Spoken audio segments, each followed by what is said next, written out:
ایک سعودی نوجوان ہے، میرا بہت جگری دوست ہے، اب تو وہ بھی نوجوان نہیں رہا، میں بھی بوڑھا ہو گیا. بہت زمانہ پہلے ہماری نوجوانی میں دوستی شروع ہوئی تھی. وہ پیٹرولیم کالج میں پڑھتا تھا یونائٹڈ اسٹیٹس آف امریکہ میں، اور انتہائی پاک دامن نوجوان تھا، انتہائی متقی. مجھے اس کے تقوی پر اس وقت بھی رشک آتا تھا. اس نے خود اپنا ذاتی واقعہ سنایا. خود میں اس کے گھر گیا تو اس نے کہا کہ آپ کو میں اپنی وائف سے بات کروانا چاہتا ہوں. آپ کو میں نے خبر بھی کی تھی کہ میں نے کس سے شادی کی ہے. اب میں مدینے لے کر آیا ہوں، چند مہینے یہاں رہوں گا. اس وقت میں مدینہ یونیورسٹی میں پڑھتا تھا. تو اس نے مجھے گھر پہ بلایا، تب تفصیلات سنائی اس نے کہ میں امریکہ میں جس ہاسٹل میں رہتا تھا، یونیورسٹی جاتا تھا تو راستے میں 6 کلومیٹر کا ایک ڈسٹینس تھا، وہ بس سے ہم لوگ طے کرتے تھے. تو میں نے طے کر لیا تھا کہ میں بد نظری وغیرہ سے بچنے کے لیے میں پورے راستے قرآن کی تلاوت اور دعاؤں کی کتاب پڑھتا تھا تاکہ ادھر ادھر میں دیکھنے کا موقع ہی نہ ملے. تو میں مستقل اپنے کام میں مگن مست رہتا تھا. میں نے یہ معمول بنا لیا تھا. ایک لڑکی برابر مجھے واچ کرتی تھی، میرے قریب بیٹھنے کی کوشش کرتی تھی، مجھے چھیڑنے کی، بات کرنے کی کوشش کرتی تھی، مگر میں متوجہ نہیں ہوتا تھا. اس نے شکایت کی، اور وہاں کا جو مزاج ہے تو باقاعدہ میرا میڈیکل چیک اپ کیا گیا کہ سم تھنگ از رانگ.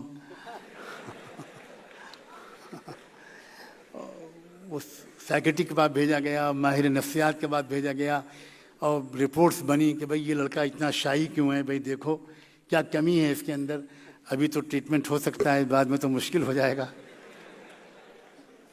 یہ سب مرحلوں سے گزرا میں، لیکن میں اپنے اللہ کی توفیق سے، اپنے تقوی پر میرے اللہ نے میری مدد کی. یہاں تک کہ اسی لڑکی نے مجھ کو لیٹر لکھا. 6-7 مہینے کی کوشش میں ناکام ہونے کے بعد اس نے مجھے لیٹر لکھا، اور لیٹر میں یہ لکھا تھا کہ میں ہار گئی، آپ جیت گئے. صاف صاف یہیں سے شروعات تھی کہ میں ہار گئی، آپ جیت گئے. اور اب اس جیت کا جشن منانے کے لیے آپ کو میں یہ بتانا چاہتی ہوں کہ میں لاسٹ سنڈے میں اسلام قبول کر چکی ہوں.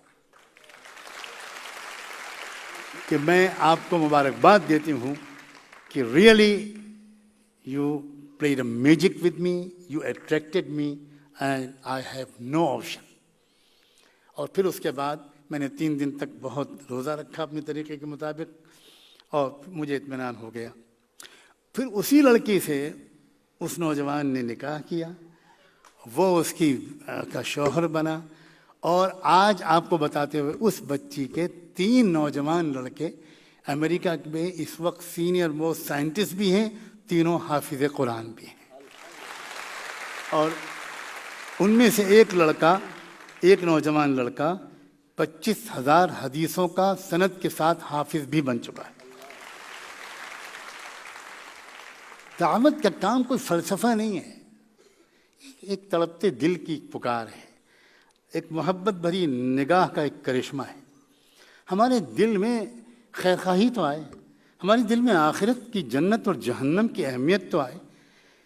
کیسے برداشت ہوگا کہ میرا پڑوسی اتنا اچھا انسان ہے، mister Gupta, mister Khanna, mister Agarwal, mister Singh, اتنا اچھا ڈاکٹر ہے، اتنا اچھا انجینئر ہے، اتنا پیارا انسان ہے، اتنا اچھا جج ہے، یہ چونٹیوں تک کو آٹا ڈالتا ہے، مچھلیوں کو کھلاتا ہے، کبوتروں کو دانہ ڈالتا ہے، کتنا پیارا انسان ہے، کیا یہ جہنم میں جائے گا؟